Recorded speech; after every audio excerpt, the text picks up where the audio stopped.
Hello दोस्तों, स्वागत है आपका एक बार फिर आपके अपने चैनल हेलो टीचर में। पिछले वीडियो में हमने देखा था भारतीय संविधान के ऊपर बहुत ही इम्पोर्टेंट क्वेश्चन जो आपके एग्जाम में लगभग बार बार पूछे जा चुके हैं।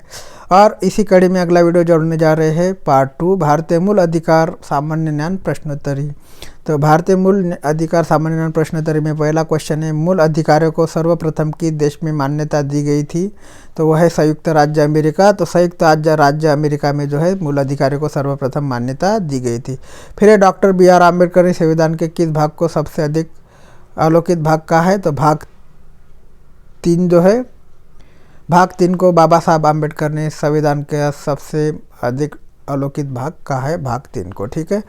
भारत के संविधान में मूल अधिकार क्या है? तो मूल संविधान का हिस्सा जो है भारत के संविधान में मूल अधिकार है। फिर है मौलिक अधिकारों का निलंबन कौन कर सकता है? तो मौलिक अधिकारों का निलंबन जो है राष्ट्रपति को करने का पावर भारतीय संविधान में दिया गया है। राष्ट्रपति जो है मौलिक अधिकारों का निलंबन कर सकता है। फिर मौलिक अधिकारों के बारे में सुनवाई करने का अधिकार किसको है? तो सर्वोच्च न्यायालय को जो है यह अधिकार दिया गया है कि उसके बारे में वो सुनवाई करे, वो है सर्वोच्च न्यायालय। इसके बाद जो है भारतीय संविधान का अस्पृश्यता उन्मूलन किस अनुच्छेद में है? तो वह है अनुच्छेद 17 में। भारतीय संविधान का अस्पृश्यता उन्मूलन अनुच्छेद 17 में है। ठीक है। फिर है मौलिक अधिकारों का मुख्य उद्देश्य क्या है? तो व्यक्तिगत स्वतंत्रता को सुनिश्चित करना मौलिक अधिकारों का मुख्य उद्देश्य है, व्यक्तिगत स्वतंत्रता को सुनिश्चित करना। ठीक है। इसके बाद जो है स्वतंत्रता का अधिकार किस अनुच्छेद में वर्णित है? तो अनुच्छेद 19 से 22 में जो है स्वतंत्रता का अधिकार वर्णित है। फिर है सूचना का अधिकार किस अनुच्छेद में जोड़ा गया है? तो अनुच्छेद 19A में। अनुच्छेद 19A में जो है सूचना का अधिकार जोड़ा गया है। फिर है शिक्षा का अधिकार किस अनुच्छेद में जोड़ा गया है? तो शिक्षा का अधिकार जो है अनुच्छेद 21A में जोड़ा गया है।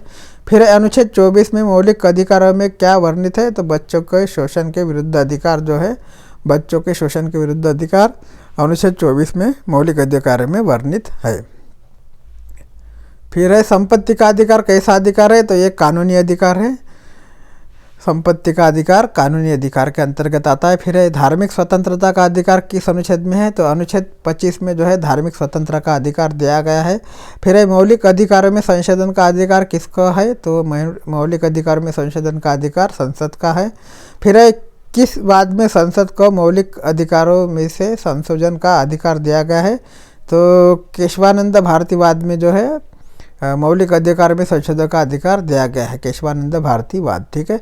कौन सा मूल अधिकार विदेशी नागरिकों को प्राप्त नहीं है? तो अभिव्यक्ति की स्वतंत्रता का अधिकार जो है विदेशी नागरिकों को प्राप्त नहीं है। और ये इम्पोर्टेंट क्वेश्चन है। ठीक है, वेरी IMP क्वेश्चन है। इसके ऊपर क्वेश्चन बनते हैं, कौन सा मूल अधिकार विदेशी नागरिकों को प्राप्त नहीं है? तो वो है अभिव्यक्ति की स्वतंत्रता का अधिकार। ठीक है।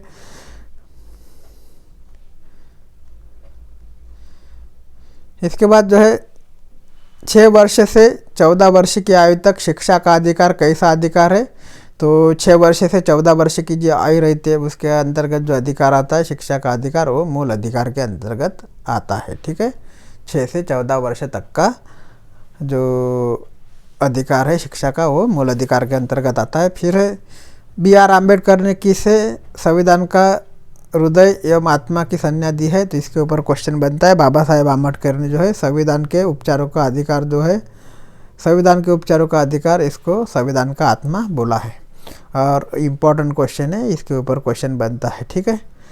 तो संविधान का संवैधानिक उपचारों का जो अधिकार है उसको बाबा साहब आम्बेडकर ने संविधान का हृदय या आत्मा बोला है।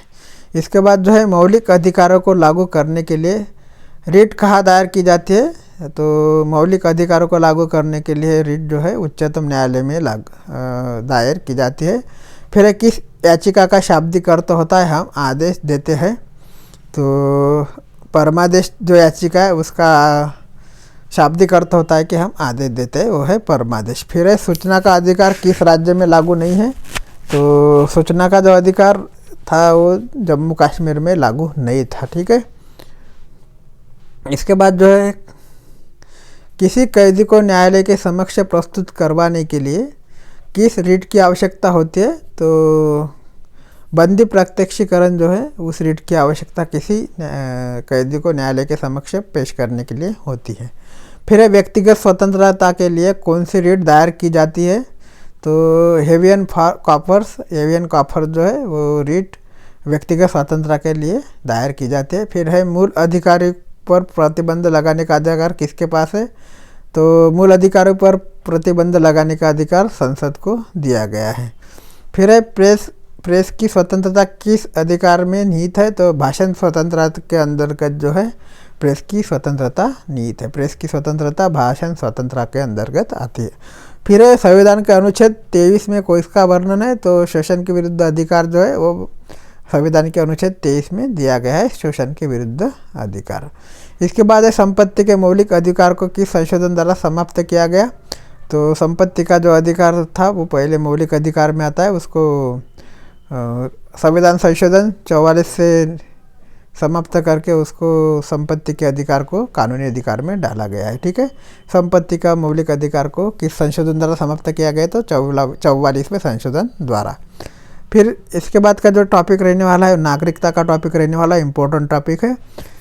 तो नागरिकता, भारतीय संविधान में नागरिकता का संबंधी अधिकार किस अनुच्छेद में दिए गए हैं? तो अनुच्छेद 511 में जो है 5 से लेकर 11 तक भारतीय संविधान में नागरिकता के संबंधी अधिकार दिए गए हैं। फिर किस अनुच्छेद के तहत संसद को नागरिकता के संबंध में कानून बनाने का अधिकार है?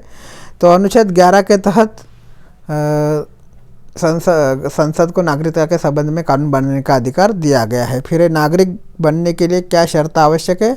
तो राज्य की सदस्यता होना नागरिक बनने के लिए आवश्यक है। ठीक है, तो राज्य का नागरिक बनना, राज्य का सदस्य बनना नागरिक बनने के लिए शर्त आवश्यक है।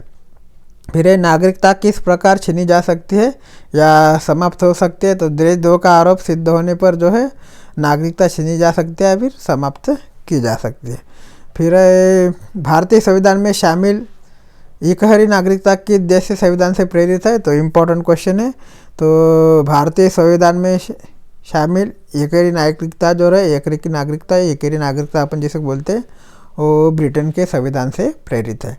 फिर है किस देश में दोहरी नागरिकता का प्रावधान नहीं है? तो संयुक्त राज्य अमेरिका में जो है दोहरी नागरिकता का प्रावधान नहीं है। फिर है भारत के नागरिकों को कितने प्रकार के नागरिकता प्राप्त है?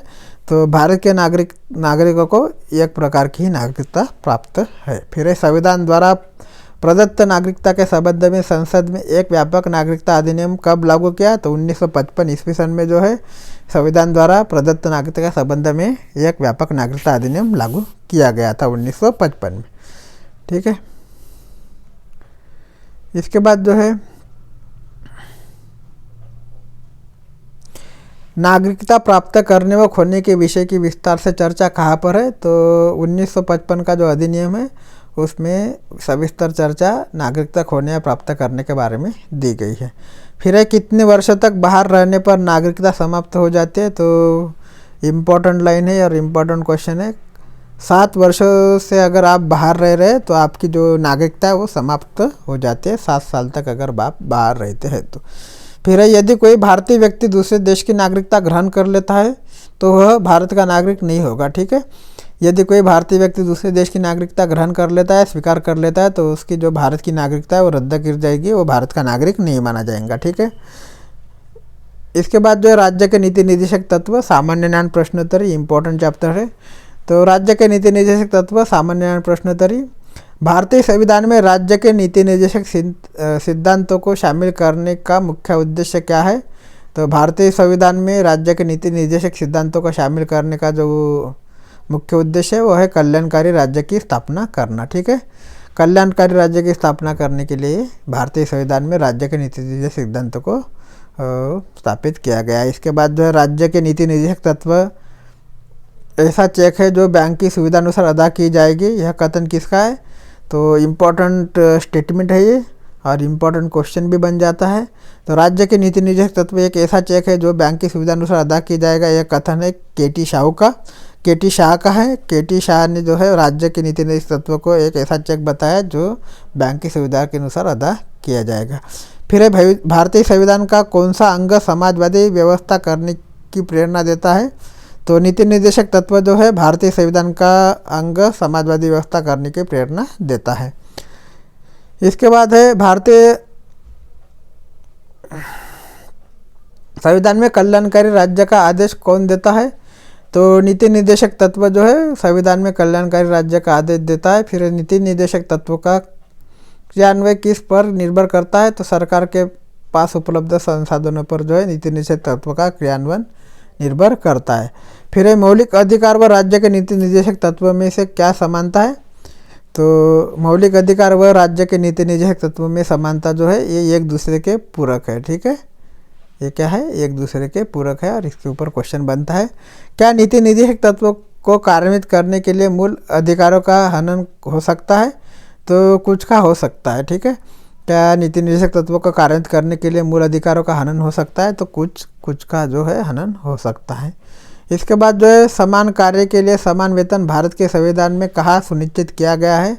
तो राज्य के नीति निर्देशक तत्व में जो है समान कार्य के लिए समान वेतन सुनिश्चित किया गया है। फिर भारत के संविधान में अंतर्राष्ट्रीय सुरक्षा को प्रोत्साहन देना कहाँ सम्मिलित है?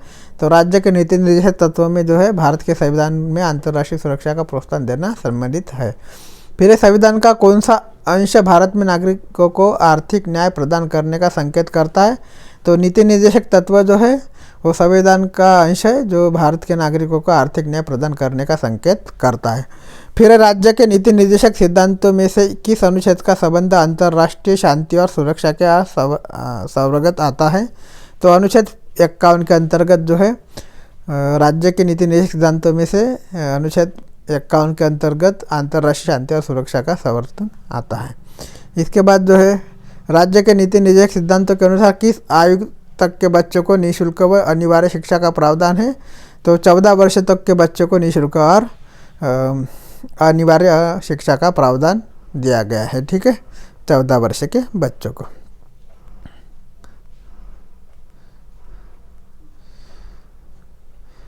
फिर किस विधेयक को संसद में दोनों सदनों द्वारा अलग अलग विशेष बहुमत से पारित करना आवश्यक है? तो संविधान संशोधन जो विधेयक होता है, संविधान संशोधन विधेयक को अलग अलग बहुमत से पारित करना होता है। ठीक है, संसद में दोनों सदनों में। संसद के 2 सदन कौन से हैं? तो पहला है लोकसभा, दूसरा है राज्यसभा। फिर सांसदों के वेतन का निर्माण कौन करता है? तो सांसदों के वेतन का निर्माण जो है संसद करती है। फिर संसदीय प्रणाली वाली सरकार को अन्य किस नाम से जाना जाता है? तो संघीय सरकार के नाम से संसदीय प्रणाली वाली सरकार को जाना जाता है, संघीय सरकार के नाम से। फिर संविधान लागू होने के बाद सर्वप्रथम त्रिशंकु संसद का गठन कब हुआ? तो इम्पोर्टेंट क्वेश्चन है। तो संविधान लागू होने के बाद सर्वप्रथम त्रिशंकु संसद का गठन 1989 में हुआ था। ठीक है, 1989 में। इम्पोर्टेंट क्वेश्चन है।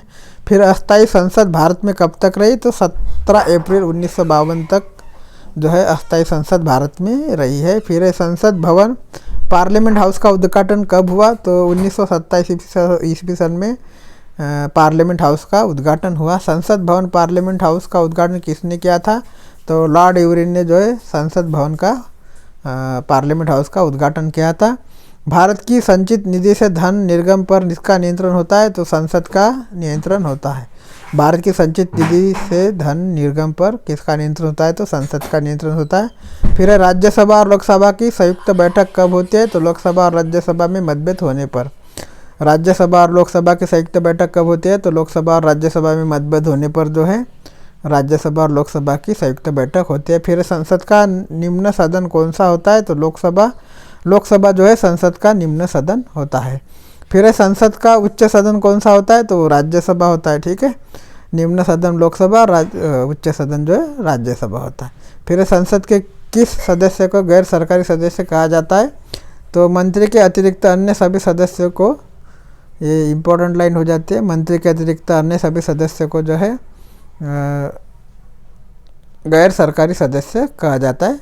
फिर मंत्रियों को जो है सरकारी सदस्य कहा जाता है। ठीक है, इसके बाद जो अगले वीडियो में डिस्कशन करेंगे और भारत के राष्ट्रपति के सामान्य ज्ञान प्रश्नोत्तरी के बारे में डिस्कशन करेंगे। इम्पोर्टेंट चैप्टर रहने वाला है। तो अगले वीडियो में जो भी संविधान के ऊपर क्वेश्चन बनने वाले हैं, बाकी के बच्चे कुछ इम्पोर्टेंट जो क्वेश्चन है सभी के ऊपर चर्चा करेंगे। तब तक के लिए थैंक यू, धन्यवाद। और अभी तक आपने हमारे चैनल हेलो टीचर को अगर सब्सक्राइब नहीं किया है तो प्लीज़ सब्सक्राइब कर लीजिए, बेल आइकन को क्लिक कर लीजिए और अपने दोस्तों के साथ शेयर कर लीजिए। एग्ज़ाम 26 तारीख से है, 26 2023 से पहला पेपर आपका जीके का होने वाला है। ठीक है, थैंक यू, धन्यवाद।